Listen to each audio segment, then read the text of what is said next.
오늘 제목은 양심을 따라 섬기며 로마를 향해 나아가라입니다. 양심을 따라 섬기며 로마로 향해 나아가라. 살다 보면 이런 때가 있죠. 내가 진심으로 하나님을 섬긴다고 했는데 돌아오는 거는 오해를 받고 또 비난받고 이런 거죠. 바르게 살려고 노력을 했는데 세상은 비웃고 심지어 신앙인들조차 등을 돌릴 때가 있습니다. 그럴 때 우리는 이렇게 사는 것이 맞는가? 내가 이렇게 걸어가는 것이 맞는가라는 고민에 빠지게 됩니다. 하나님께서 나와 함께 계시는 것이 맞는지 이런 의구심이 들 때가 있죠. 바울이 지금 그런 상황에 처했습니다. 그는 성전에서 복음을 전했을 뿐인데 폭도들처럼 몰려든 무리들에게 맞아 죽을 뻔했습니다. 또 로마 군인에게 구출이 되었지만 이제 유대 종교 최고 지도자들 앞에서 사내들인 공회 앞에서 재판을 받게 되었습니다. 거기서 바울은 이렇게 말을 시작을 해요. 나는 오늘까지 범사에 양심을 따라 하나님을 섬겼다라고 해요. 오늘 우리는 바울의 이 고백을 시작으로 그가 어떤 양심으로 살았고 또 어떤 위선에 맞서게 되었고 또 어떤 말씀 앞에 머리를 숙였고 또 결국 어떻게 하나님의 인도하심을 따라서 로마로 향하게 되었는지를 살펴보고자 합니다. 그리고 이 과정을 통해서 우리 각자가 오늘 어디서 누구에게 또 어떤 양심과 믿음으로 살아야 할지에 대해서 묵상하고자 합니다. 1절을 함께 봅니다. 바울이 공회를 주목하여 이르되 여러분 형제들아 오늘까지 나는 범사의 양심을 따라 하나님을 섬겼노라. 네, 여기서 바울이 사람들을 향해서 주목을 했다라고 해요. 주목했다. 이 단어가 집중해서 꿰뚫어 보게 쳐다보다라는 거예요. 꿰뚫어 쳐다보다. 굉장히 집중해서 응시를 하는 거죠. 이 말은 스데반이 순교 직전에 하늘을 우러러 주목하여라는 표현과 같은 단어입니다. 스데반이 하늘을 주목했다라는 것은 자기가 순교 직전에 예수께서 일어서셔서 자신을 바라보고 계심을 주목했다라는 거죠. 그 정도로 자신의 마음과 생각과 어떤 시선이 고정되어 있다는 거죠. 지금 바울도 굉장히 유대 형제들을 주목해서 말을 하고 있습니다. 분명히 바울은 생명을 위협받는 상황이었음에도 불구하고 담대히 그들을 응시하고 있어요. 오히려 주눅들어서 마치 죄인처럼 이번에도 돌에 맞아 죽으면 어떡하나 해서 눈도 제대로 쳐다보지 못할 수도 있는데 그렇게 하지 않았던 겁니다. 그가 담대할 수 있었던 이유는 스데반처럼 항상 하나님을 바라보는 삶, 즉 코람데오, 하나님 앞에서의 삶으로 살았기 때문입니다. 바울은 자신이 본질적으로 하나님 앞에서 죄인이라는 것을 알고 있었어요. 하지만 자신이 범사의 양심을 따라서, 즉 하나님 앞에서 진실되게 정직하게 살았다는 것을 하나님도 아실 것을 믿고 있었습니다. 그래서 위선과 형식만 가득한 공회원들 앞에서 전혀 주눅들지 않고 바라보며 말을 하기 시작한 거예요. 바울이 자기가 양심을 따라서 하나님을 섬겼다라고 얘기를 했는데 여기서 섬기다라는 단어가 시민으로서 의무를 다하다라는 의미가 있습니다. 그러니까 하나님의 백성으로서 하나님 나라의 시민으로서 의무를 다했다. 하나님께 의무를 다했다. 그러면 하나님 나라 시민은 어떤 의무가 있을까요? 하나님을 전심으로 예배하고 또 하나님의 말씀에 순종하는 것이죠. 하나님을 섬기는 삶. 진실되게 섬겼다라는 거예요. 이렇듯 바울은 자신의 인생 전체를 하나님께 드리는 예배라고 생각을 하면서 충성과 진실로 살아왔다고 사람들 앞에서 얘기를 하고 있는 겁니다. 우리도 누군가 앞에서 자신의 삶을 소개해야 할 때 바울처럼 말할 수 있었으면 좋겠어요. 하나님 앞에서 살아가는 신앙, 범사의 양심을 따라 하나님을 섬기며 하나님을 예배하는 태도가 우리 삶 전반에 흐르기를 소원합니다. 사람의 비난과 오해, 또 양심을 꺾으려는 외부의 공격 앞에서 끝까지 견딜 수 있는 무기는 바로 하나님 앞에서 진실된 양심입니다. 그것이 바로 우리를 지켜주죠. 청문회 때도 자기가 좀 담담하게 또 담대하게 말할 수 있는 사람들의 특징은 굉장히 양심이 있는 사람이죠. 물론 그 얼굴에 철판을 깔고도 그렇게 말하는 경우도 있지만 대개는 원래 양심이 살아있다면 자기가 정직하게 살았을 때, 또 특히 사람 앞에서보다는 하나님 앞에서, 사람들 눈이 아니라 하나님 앞에서 내가 진실되게 살았다라고 하나님이 나를 바라보고 인정해 주신다고 생각을 할 때 담대할 수가 있는 거죠. 바울은 사랑하는 디모데에게 복음의 목적에 대해서 이렇게 얘기를 했습니다. 복음의 목적, 이 교훈의 목적은 청결한 마음과 선한 양심과 거짓이 없는 믿음에서 나오는 사랑이다 라고 했어요. 마음과 양심과 믿음에서 나오는 사랑이라고 말을 했어요. 복음이 진실로 우리 마음에 찾아오면 우리의 양심은 선하게 깨어나게 됩니다. 그리고 그 양심은 하나님과 이웃 앞에서 사랑을 행하며 살게 되는 거예요. 대제사장 아나니아가 바울의 말을 듣다가 화가 나서 곁에 선 사람들에게 저 사람의 입을 치라라고 명령을 합니다. 유대 종교 재판의 최고 책임자가 피고인의 입을 치라고 명령을 했는데 신문도 없이 곧바로 이렇게 폭력적인 명령을 한 거예요. 자, 이것은 그 자체로 율법을 정면으로 어기는 행위였습니다. 종교 지도자가 그 종교의 최고의 법을 어기면서 폭력적 명령을 한 거예요. 레위기를 통해서 하나님께서는 율법을 말씀하시는데 재판할 때 불의를 행하지 말라고 하셨어요. 재판할 때 불의를 행하지 말라. 그런데 이렇게 불의를 행하는 아나니아는 도대체 어떤 사람일까요? 주후 48년에 그가 즉위를 해서 58년까지 그 자리를 유지했던 사람입니다. 역사가 요세푸스는 그가 세속적이고 탐욕스럽고 성질이 급하다라고 묘사를 해요.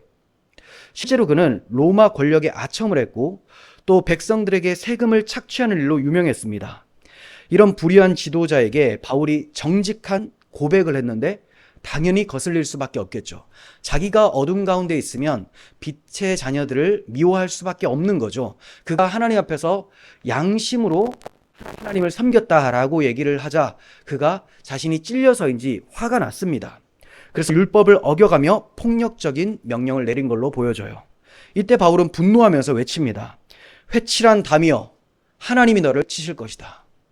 네가 내 입을 치라고 명했는데 하나님께서 너의 입을 칠 것이다. 이 회칠한 담아라고 얘기를 합니다. 회칠한 담이라는 말은 예수님께서 외식하는 서기관과 바리새인들에게 하셨던 회칠한 무덤이라는 표현과 굉장히 유사합니다. 겉은 하얗게 칠해져서 깨끗해 보이는데 속은 썩어서 문드러져 있다는 거죠. 회칠한 무덤은 안에 시체가 썩은 게 있을 거 아닙니까? 근데 겉은 석회를 발라놔서 깨끗해 보인다라는 거예요.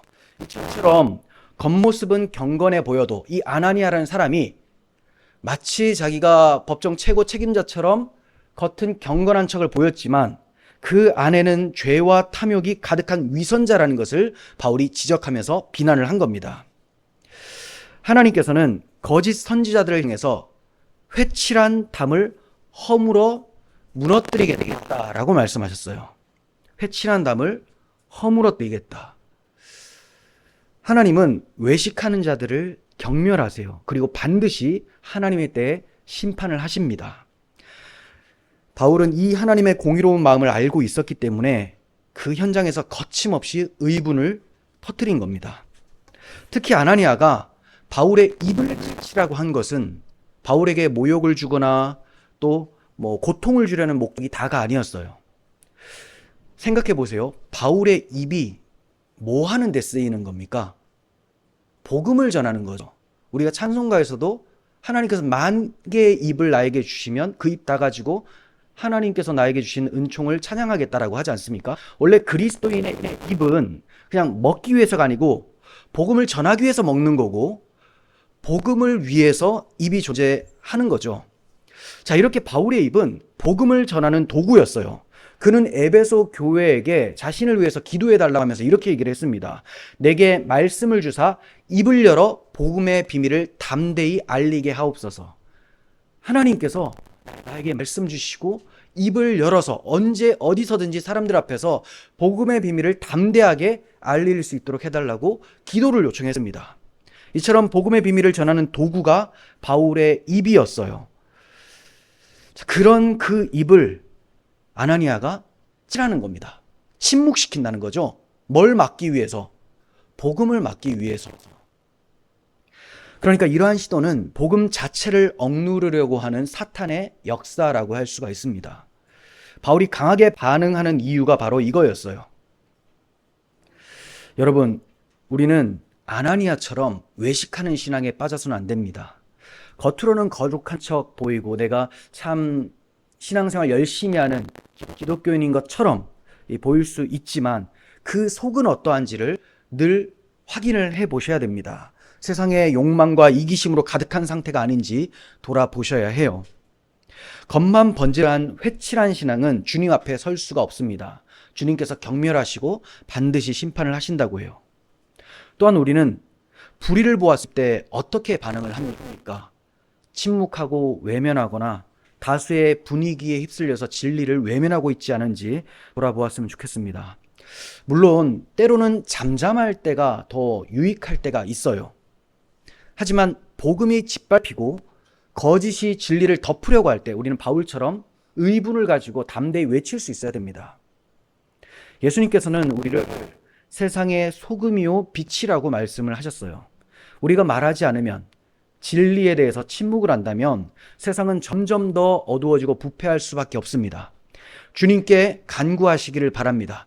주여, 불의를 보았을 때 의분이 있게 하시고 또 진리에 대해서 담대히 복음을 전할 수 있도록 용기를 주시옵소서. 4절에서 5절을 보도록 하겠습니다.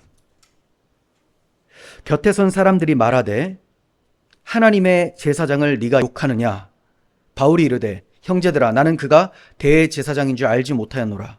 기록하였을 때 너의 백성의 관리를 비방하지 말라 하였느니라 하더라. 바울이 아나니아 대제사장을 몰랐다고 합니다. 왜 몰랐을까요? 정확하게는 알 수 없지만 추측을 해본다면 몇 가지로 말씀을 드릴 수 있을 텐데, 첫째는 바울이 갈라디아서를 보면 시력이 좋지 않았어요.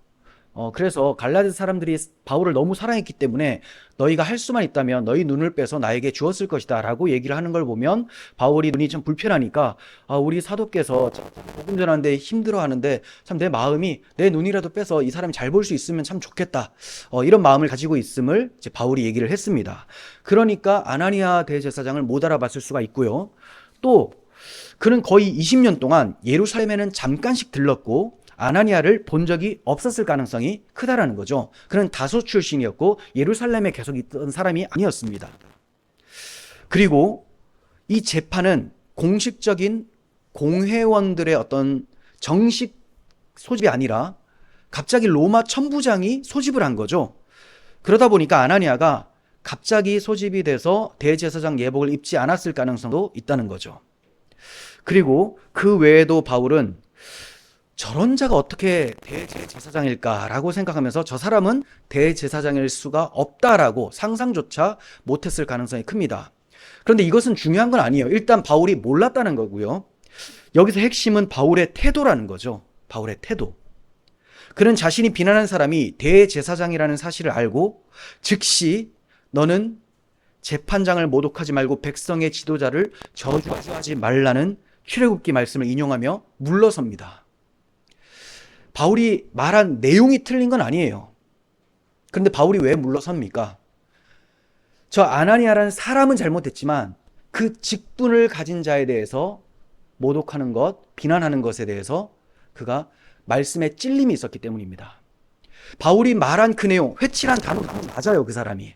하지만 하나님 말씀에 백성의 지도자를 저주하지 말라고 했기 때문에 그가 지금 물러서고 있다는 거죠. 자신의 논리보다, 상황 판단보다 하나님의 말씀이 더 우선이라는 것을 인정한 겁니다. 지금 바울은 매우 억울한 위치에 있어요.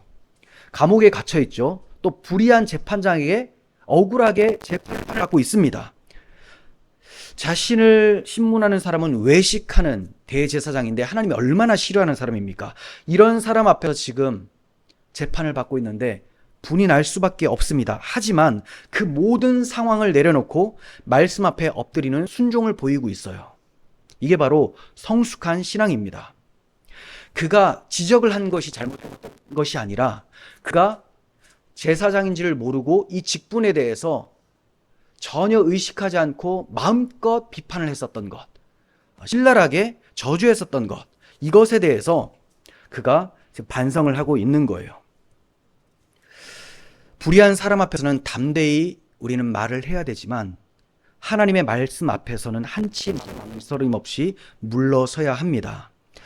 억울할 때 항의할 수 있죠. 하지만 그 항의가 하나님의 뜻에 근거한 의분인지 아니면 내 감정에 치우친 분노인지를 분별하셔야 됩니다. 그리고 하나님의 말씀이 정죄하시게 된다면 내가 기꺼이 물러설 수 있는지, 이게 정말 성숙한 신앙이에요. 바울은 말씀보다 앞서지 않았습니다. 말씀 앞에서는 언제든지 엎드릴 수 있는 순종의 모습을 보였고 또 자기 정당성을 내려놓는 겸손함을 보였습니다.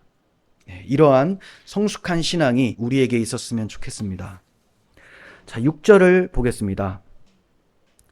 바울이 그중 일부는 사두개인이요 다른 일부는 바리새인인 줄 알고 공회에서 외쳐 이르되 여러분 형제들아 나는 바리새인이요 또 바리새인의 아들이라 죽은 자의 소망 곧 부활로 말미암아 내가 신문을 받노라.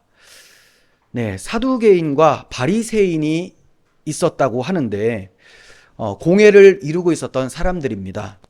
유대 사회의 두 주류 종교 집단이었어요. 그런데 이 사람들이 교리적으로 극심한 차이를 보였습니다. 사두개인은 모세 오경만 인정을 했고 천사나 부활이나 영을 인정하지 않았어요. 하지만 바리새인들은 이것을 다 인정을 하고 있었습니다. 자, 그러다 보니까 이 두 사람들이, 두 집단이 부딪힐 수밖에 없는 상황이었는데 바울은 이 오래된 논쟁의 중심에 그리스도의 부활이라는 복음을 탁 던진 거예요. 그래서 이게 불이 확 붙는 겁니다. 그가 의도적으로 자기 살려고, 자기 살 길 찾으려고 이 분열을 조장한 걸로 생각해서는 안 돼요. 지금까지 그는 언제 어디서든지 사람들을 만나면 그리스도의 부활을 말하면서 복음을 증거했습니다. 이번에도 어떻게 하면 복음을 전할까 생각하다가 이제 틈을 찾은 거예요. 아, 부활을 믿는 자들이 있고 부활을 믿지 않는 자들이 있구나.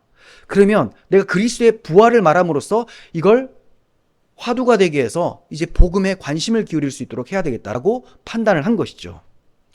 이러한 지혜는 성령께서 주신 겁니다. 예수님은 제자들에게 너희를 넘겨줄 때 어떻게 또는 무엇을 말할까 염려하지 말라. 그때 너희에게 할 말을 주시리니 말하는 이는 너희가 아니라 너희 속에 말씀하시는 너희 아버지의 성령이시니라 라고 말씀해 주셨어요. 이처럼 성령께서는 바울에게 공회 안의 권력 구도를 순식간에 파악할 수 있는 통찰력과 지혜를 주셨습니다. 그리고 그 구도를 이용해서 부활을 논의의 전면에 꺼내놓게 하셨습니다. 이것은 복음을 가장 선명하게 드러낼 수 있는 성령의 전략이었죠. 바울이 지혜롭게 행했지만 이러한 지혜는 성령께서 주신 지혜였다라고 말씀을 드리는 것입니다. 예수님은 이렇게 말씀하셨어요. 보라 내가 너희를 보냄이 양을 이리 가운데로 보내는 것 같다. 그러므로 뱀같이 지혜롭고 비둘기같이 순결하라. 이것은 지혜롭고 순결하게 복음 전략이 필요하다라는 거예요. 바울은 그 지혜를 성령님께 배운 사람이었습니다. 우리도 마찬가지입니다. 언제 어디서 누구에게 말할지, 어떻게 말을 꺼내야 될지, 또 언제 외쳐야 될지, 언제 침묵해야 될지 이러한 것들을 성령님께 의지하며 구해야 합니다. 복음을 전할 때 참 부담스럽죠. 왜냐하면 대부분 사람들이 복음을 싫어하니까. 하지만 어느 틈에 어떻게 이 복음을 전해야 될지에 대해서 성령님께 기도하고 복음을 전해 보십시오. 분명히 지혜를 주실 거예요. 그리고 얼어붙은 마음까지도 주님께서 녹여주시는 때가 있을 겁니다. 성령님을 의지하며 복음의 통로가 되시는 우리 교회가 되었으면 좋겠습니다. 바울이 나는 부활로 인해서 신문을 받고 있다라고 외치자 즉시 바리새인과 사두개인들이 서로 다투면서 두 집단으로 확 갈라지게 되었습니다. 지금까지는 그래도 같이 서서 이렇게 얘기를 하고 있었는데 확 나뉘게 된 거죠. 그 이유에 대해서 명확하게 얘기를 하는데, 사두개인은 부활도 없고 천사도 없고 영도 없다고 하는데 바리새인은 다 있다고 하더라라고 성경은 밝히고 있어요. 바울이 복음의 진리를 담대히 외치자 공회 안에 오래된 갈등이 수면 위로 드러나게 됐고, 그 분열은 오히려 복음의 필요성을 더욱 분명하게 보여주는 계기가 되었습니다. 놀라운 것은 바리새인의 반응이었습니다. 9절을 보시면 바리새인 편에서 몇 서기관이 일어나서 다투어 이르되, 막 항의를 하는 거죠. 우리가 이 사람을 보니 악한 것이 없다. 혹 영이나 천사가 그에게 말했으면 어떡하려고 그러냐. 그러니까 이제 비난하지 말라고 지금 보호를 해주고 있는 거예요. 얼마나 놀라운 반전입니까? 조금 전까지만 해도 저 바울 저놈 죽여야 되겠다라고 이를 갈고 있었던 사람들인데 갑자기 그를 변호하고 있어요. 물론 이 사람들이 뭐 회개의 열매로서 이렇게 얘기를 하는 게 아니에요. 거짓된 신앙입니다. 하지만 분명한 사실은 바울이 그리스도의 부활을 증언함으로써 그들이 귀를 열기 시작했다는 거죠. 회개까지는 아니더라도 그래도 저 사람이 말하는 것이 도대체 무엇인가 한번 들어보자는 되었다라는 거예요. 우리는 생각할 때 보통 사람들 사이에 갈등이 생기면 야, 이거 복음을 전할 기회가 사라지는 거 아닌가 이렇게 생각을 합니다. 그리고 세상이 나뉘어지게 되면 기회도 사라졌다고 느낍니다. 하지만 하나님은 다르게 일하심을 우리는 보게 돼요. 바울이 부활을 외치자 공회는 둘로 더 분명하게 갈라지게 되었어요. 하지만 놀랍게도 한쪽에서는 바울을 옹호하는 사람들까지 생겨나게 되었다는 거죠. 바울은 로마서에서 내 고륙을 아무쪼록 시기하게 하여 그들 중에 얼마를 구원하게 하려 함이다 라고 말을 했습니다. 하나님의 방식이 이거예요. 왜 이방인들에게 갑자기 복음이 전파되냐? 내 고륙 유대인들이 시기가 일어나게 된다는 거예요. 우리 하나님, 우리 유대인의 하나님을 이방인들이 자기들의 하나님이라고 하네. 저들이 도대체 무엇을 믿는지 내가 궁금하다라는 거죠. 그렇게 해서 듣고 얼마를 구원하게 하려는 것, 이게 하나님의 방식이라는 거예요. 분명히 분열이 일어나고 갈등이 생기는데 그 틈에서 하나님은 일을 하신다라는 겁니다. 하나님은 때로 갈등, 시기, 충돌 같은 것조차 복음의 통로로 사용하신다라는 것을 아셨으면 합니다. 지금 우리 시대도 정치, 윤리, 이념으로 갈라져 있죠. 하지만 바로 그 틈에서 복음은 빛을 발할 수 있습니다. 어떤 사람은 창조 질서 윤리를 파괴하고 어떤 사람은 그것을 지키려고 합니다. 신앙이 없어도요. 그것이 하나님께서 우리 모든 사람에게 기본적으로 주신 양심이기 때문에. 그런데 기독교가 이러한 정상적인 윤리를 외칠 때 저 사람들은 그래도 우리와 같은 얘기를 하는구나. 저 사람들은 우리가 두려워할 때 저 사람들은 목숨 걸고 무언가를 지키려고 하는구나 해서 복음에 귀를 기울일 수 있게 된다는 거죠. 그래서 세상이 나뉘었다고 해서 복음을 감출 이유는 없습니다. 오히려 그런 균열 속에서 오히려 더 복음을 담대하게 전파할 수 있어야 합니다. 바울처럼 우리가 서 있는 그 자리에서 진리를 말할 용기를 내야 할 때입니다. 공회 안에서의 다툼은 점점 더 격렬해졌고요. 이를 본 천부장이 바울이 그들에게 찢겨 죽을까봐 염려가 돼서 군인들에게 그를 빼내어 다시 안토니아 요새 군인들의 영내로 가라고 명령을 합니다. 그래서 로마의 군에 이끌려서 그 안토니아 요새 안 감옥까지 잘 들어가게 되는 거예요.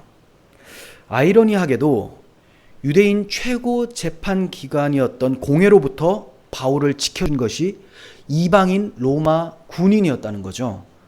그런데 이게 여기에만 나오는 게 아니에요. 우리가 사도행전을 거의 다 살펴보고 있는데 사도행전 전반적으로 바울과 그 복음을 박해하는 자들은 유대인들이고요. 또 여기서 구출해주거나 도움을 주는 사람들, 복음의 길을 열어주는 사람들은 이방인들이라는 것을 확인하게 됩니다. 그러니까 로마 사람들이 주로 복음을 지켜줬는데 참 희한한 것은 결국 로마는 자기 나라를 엄청 지키려고 노력을 하지만 자기 나라를 잡아먹을 복음의 길을 열어주고 있는 것이죠. 이런 걸 보면 하나님의 섭리, 하나님의 인도하심 너무나 놀랍습니다. 로마는 세계 최고의 강국이라고 생각하면서 다른 나라를 지배하고 자신을 높이고 있었지만 오히려 그보다 더 강력하고 비교할 수 없을 하나님의 통치를 위해 문을 열어주는 도움의 손길을 자처하고 있었다는 거죠. 하나님은 바울을 감옥에 두심으로 죽음에서 구원하셨고 그를 그분의 계획 속에서 계속 사용해주고 계시는 거예요.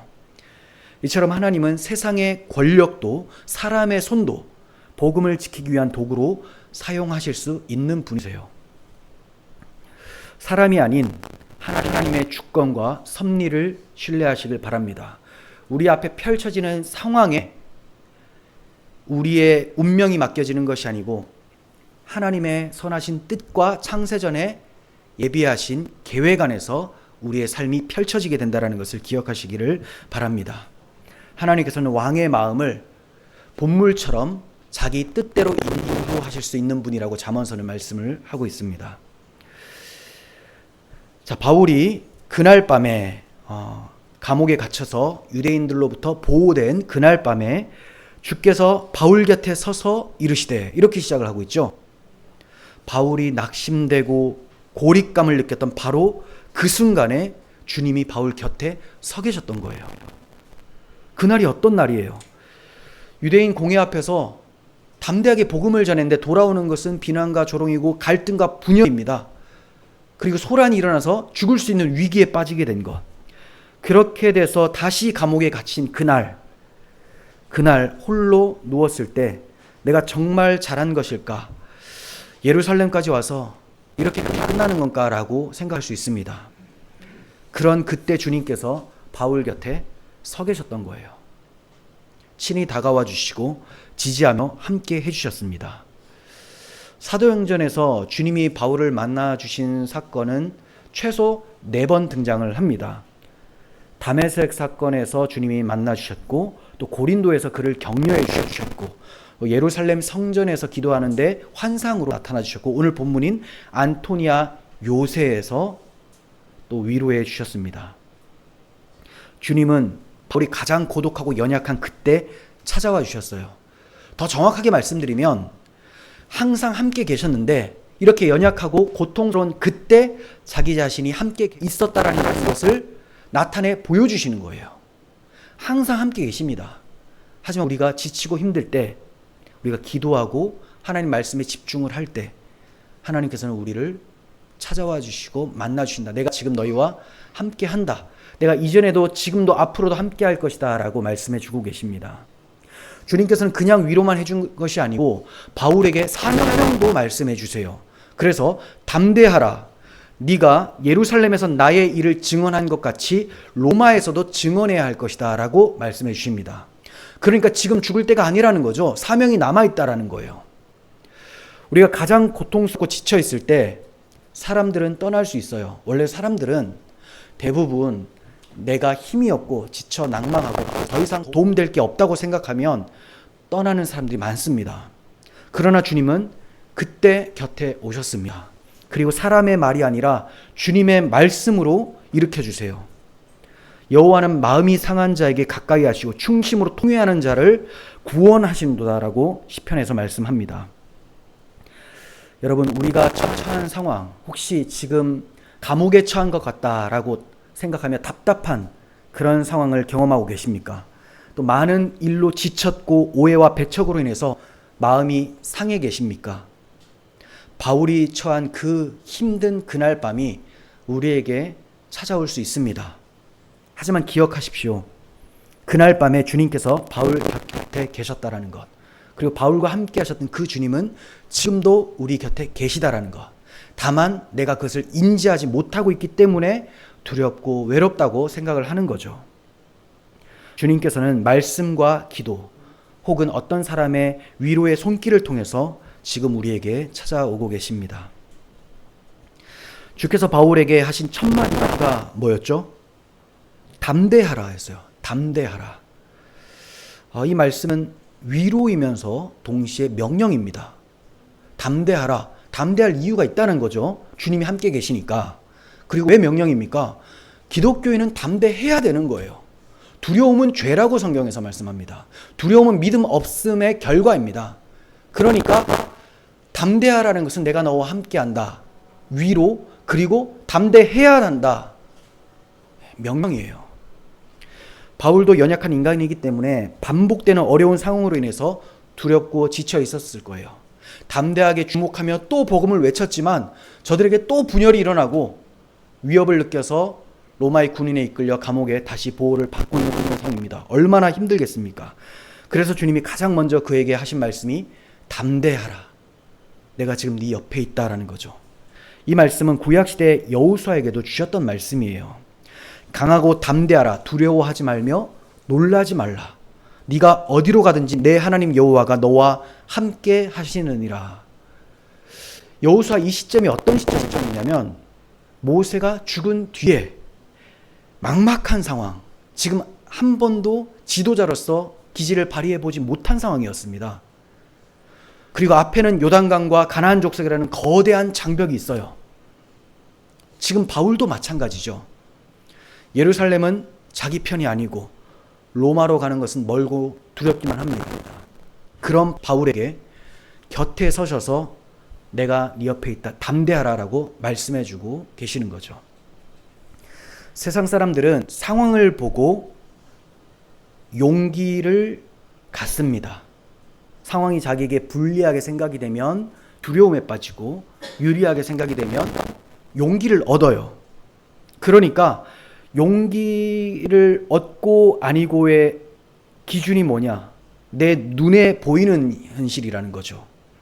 하지만 성도는 하나님이 함께 하시는 여부가 용기를 낼 수 있는 여부입니다.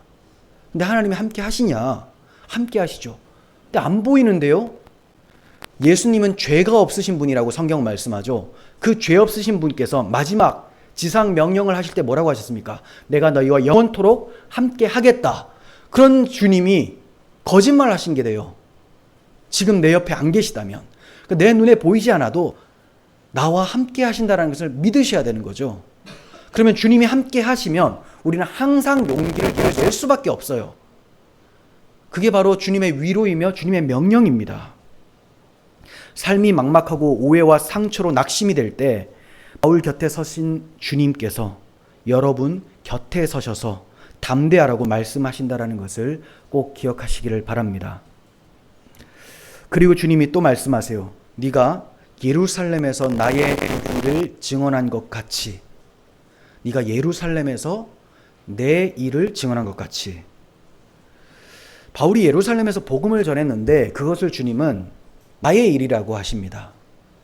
주님께서 이루어 놓으신 일이니까 복음이 바로 주님의 일이죠. 내가 한 그 일, 이거 네가 지금 전하고 있다. 그거 원래 누가 해야 되냐? 주님이 하셔야 되는 거예요. 근데 바울이 합니다. 바울 혼자 하는 거냐? 아니요. 바울 곁에 서서 함께하고 계시다라는 거죠. 그러니까 지금 바울이 사람들 앞에서 복음을 전했을 때 전혀 반응이 없으니까 실패처럼 보일 수 있지만 주님께서는 아니다. 내가 너와 함께하고 있고 지금 이 일은 나의 일이다. 내가 해야 될 일이고 내가 이루어 놓을 일, 이 일은 지금 내가 너와 함께하고 있다라고 말씀하고 계시는 거예요. 바울의 현실은 구타당했고 체포되었고 아무 열매가 없어 보입니다. 하지만 주님의 시선은 다르다라는 거예요. 그 혼란스러운 상황 속에서 전한 복음을 나의 일이라고 하시면서 그의 사역을 인정하고 계시다라는 거죠. 우리가 헌신한 일이 아무 성과 없어 보일 때 낙심하지 마시길 바랍니다. 사람들이 몰라줘도 주님께서는 그것은 내 일이다라고 하신다면 그걸로 충분한 거죠. 꼭 복음 전하는 일만을 말씀드리는 게 아닙니다. 직접적으로 복음을 전하는 일이 될 수도 있지만 여러분들의 일터에서 가정에서 복음의 영광을 나타내기 위하여 헌신하고 참고 인내하고 이 모든 것이 복음의 발판이 되기 때문에 주님께서 그것은 나의 일이다라고 말씀을 하시는 거예요. 사랑하는 형제들아, 견실하며 흔들리지 말고 항상 주의 일에 힘쓰는 자가 되라. 이는 너희 수고가 주 안에서 헛되지 않은 줄 알미라. 주님의 일을 하는 사람, 주님을 의식하고 주님의 나라를 위해서 하루하루를 살아가는 그 사람의 수고는 절대로 헛되지 않습니다. 주님께서는 이어서 바울에게 앞으로 어디에서 어떤 사명을 감당해야 될지를 말씀해 주세요. 굉장히 중요한 말씀이 나오는데, 예루살렘에서 나의 일을 증언한 것 같이 로마에서도 증언해야 하리라. 로마는 단순한 도시가 아니라 그 시대 세계의 중심이자 땅끝으로 가는 관문이었죠. 주님께서는 이 복음을 로마로 보내셔서 온 세상에 주님의 나라를 건설하려고 하시는 거예요. 바울도 그러한 비전이 있었습니다. 그래서 이미 19장 21절에서 내가 로마도 보아야 하리라 이렇게 말을 했습니다. 그의 마음에 있었던 뜻이 주님의 계획과 일치가 되는 거죠. 땅끝까지 이르러 내 증인이 되리라 라고 하신 주님의 승천 직전의 말씀이 바로 사도행전의 목적이에요.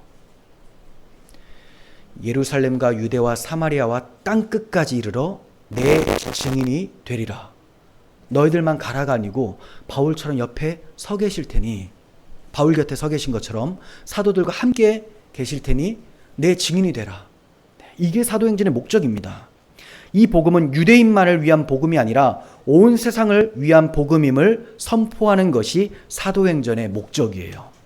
그 중심에는 그리스도와 그분의 십자가가 있습니다. 그래서 사도행전은 바울의 죽음으로 끝나는 게 아니에요. 바울이 로마로 가거든요. 감옥에 갇혀요. 물론 가택연금이지만 갇힙니다. 근데 그가 죽는 것으로 끝나지 않아요. 그가 가택연금 상태에서 하나님 나라를 전파하며 주 예수 그리스도에 관한 모든 것을 담대하게 거침없이 가르치더라 하고 끝나요. 그럼 사도행전의 핵심이 뭐냐? 하나님 나라를 성령께서 이루어 가신다라는 거죠. 근데 누구를 통해서? 바울이라는 하나님의 도구를 통해서 하시는데, 그가 무엇을 전하냐? 그냥 하나님 나라 이걸 전하면 그건 복음이 아니에요. 주 예수 그리스도에 관한 모든 것을 담대하게 거침없이 가르치더라. 여러분, 자유주의 신학자들도 하나님 나라를 엄청 외칩니다. 그런데 뭐가 없는 줄 아세요? 주 예수 그리스도에 관한 모든 것이 빠져요. 하나님 나라라고 쳤을 때 나오는 책들이 있는데, 보수 기독교 개혁주의에서도 이런 책들을 많이 내지만, 자유주의 신학 좌파적 사고를 가지고 있는 목회자들도 이런 책을 냅니다. 그들이 말하는 하나님 나라는 뭐예요? 유토피아 건설이에요. 시스템을 사회에 구축해서 공산주의 사회 만들어서 유토피아를 이루어 보자. 그런 노력을 했던 분이 예수 그리스도니까 그 예수의 정신을 본받자거든요. 뭐가 빠져요? 복음이 빠졌다는 거죠. 복음. 근데 사도행전은 하나님 나라 건설인데, 이 건설이 주 예수 그리스도 그분의 십자가와 부활, 다시 오심으로 이루어진다라는 것을 선포하고 있는 거예요. 우리 각자에게도 로마가 있습니다. 지금 여러분 이탈리아 가라는 게 아닙니다. 우리 각자의 로마, 바울이 마지막으로 가야 될 곳, 순교의 그 자리, 사명이 다하는 그곳이죠. 우리 각자에게도 있다는 겁니다. 우리가 복음을 증언해야 될 사람들, 또 가정, 직장, 이 사회, 바울의 사례와 같이 하나님은 우리가 생각지도 못한 방식으로 우리를 통해 계획을 이루어 가세요. 주님은 우리를 붙드시고 우리 각자의 로마까지 반드시 이끌고 가실 거예요. 나는 실패가 있지만 주님은 실패가 없으세요. 그래서 주 안에 있는 나에게는 실패가 없는 것입니다. 이제 결론을 맺고자 합니다. 우리가 바울의 모습을 통해서 신앙의 교훈을 얻습니다. 4가지. 첫째, 양심을 따라 하나님을 섬기십시오. 사람의 눈이 아니라 하나님 앞에서 살아가시기를 바랍니다. 깨끗한 양심이 바로 하나님께 드리는 예배입니다. 또 죄를 죄라 말할 수 있되 하나님 말씀 앞에서는 엎드릴 수 있는 겸손한 순종이 필요합니다. 불의 앞에서는 담대하게, 하지만 하나님의 말씀 앞에서는 겸손하게 순복하시길 바랍니다. 셋째, 복음의 증언의 기회를 놓치지 마십시오. 어떤 상황에서도 복음을 전할 문은 있습니다. 그 틈이라는 게 있어요. 성령께 기도하시고 성령의 지혜를 통해서 복음을 전하시길 바랍니다. 또 4번째, 주님의 위로를 따라 로마를 향해 나아가시길 바랍니다. 주님은 지금 우리 곁에 계시고 우리에게 담대하라고 명령하시고 내가 너를 로마로 보내야 되겠다 라고 말씀하십니다. 바울에게 말씀하신 것처럼 너도 로마로 가야 하니 담대하라. 이 말씀이 우리 가슴에 깊이 새겨지고 주님이 보내시는 그곳에서 충성 다해 헌신하는 우리 모두가 되었으면 좋겠습니다. 기도하겠습니다. 하나님 아버지, 바울의 담대한 복음 전파, 그리고 바울의 외로움과 고통 속에서 찾아와 주신 주님의 위로하심과 신실하심, 이 모든 것을 통해 우리가 우리의 사명을 다시 한번 확인합니다. 타락하고 오염되고 부패하여 하나님의 복음을 거스르고 하나님을 대적하는 타락한 사회 속에서 하나님의 복음 진리를 바르게 담대하게 전파하되 겸손하며 온유하게 전파하게 해주시고 악인들과 싸우되 악인이 되지 않고 온유하시며 의인이신 그리스도를 닮아 싸우는 저희들이 되게 하여 주시옵소서. 주님 보내시는 곳이라면 두려워 보이는 환경일지라도 환경을 바라보지 않고 하나님이 늘 함께 하신다라는 하나님의 약속을 믿고 담대하게 나아가 전파하게 하여 주시옵소서. 우리의 삶에서 그리스도의 열매가 나타나길 원합니다. 우리 구주 예수 그리스도의 이름으로 기도합니다. 아멘.